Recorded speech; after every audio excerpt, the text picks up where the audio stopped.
दोस्तों आईएमएफ ने पाकिस्तान को कर्जा तो दे दिया और जो अगली किस्त थी वो भी प्रोवाइड कर दी है, लेकिन उसके बावजूद आईएमएफ ने सख्त तरीन शराइत भी पाकिस्तानी हुकूमत के सामने रखी हैं। क्या सख्त तरीन शराइत रखी हैं उसके बारे में आज के इस वीडियो में डिस्कशन करेंगे। मैं हूं अब्दुल हादी और उम्मीद करता हूं कि आपने हमारे इस चैनल को सब्सक्राइब कर लिया होगा।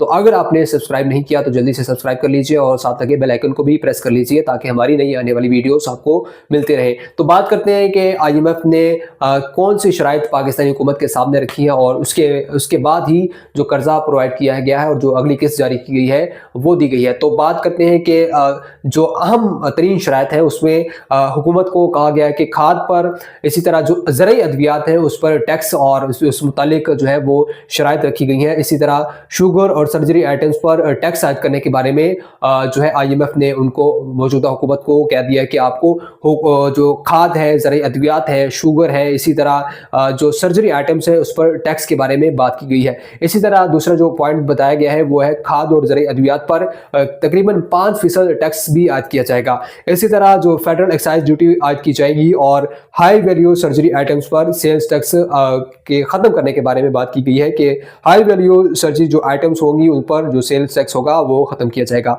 और अगली जो बात है वो जो शर्त है वो रखी गई है कि शुगर सेक्टर की मुकम्मल डी रेगुलेशंस पर जो है वो उन्होंने कहा कि हमारे साथ आपको इत्तेफाक करना पड़ेगा और डी रेगुलेशन का करना पड़ेगा। शुगर सेक्टर की जो मुकम्मल डी रेगुलेशंस हैं उस पर हुकूमत को मानना पड़ेगा। इसी तरह तवानाई के बारे में, तवानाई का जो शोबा है उसमें टैरिफ एडजस्टमेंट और इस्लाहात जारी रखने के बारे में कहा गया है कि तवानाई के शोबे में टैरिफ एडजस्टमेंट और जो इस्लाहात की जा रही हैं उनको अभी मजीद इस्लाहात की ज़रूरत है। इसी तरह आईएमएफ ने सरकारी मिल्कियती इदारों के कानून में तब्दीली के लिए अगस्त 2026 की जो डेडलाइन है वो मुकर्रर कर दी है। यानी कि सरकारी मिल्कियती इदारों के कानून में तब्दीली के बारे में आईएमएफ ने कह दिया है कि 2026 तक आपको तब्दीली करना होगी।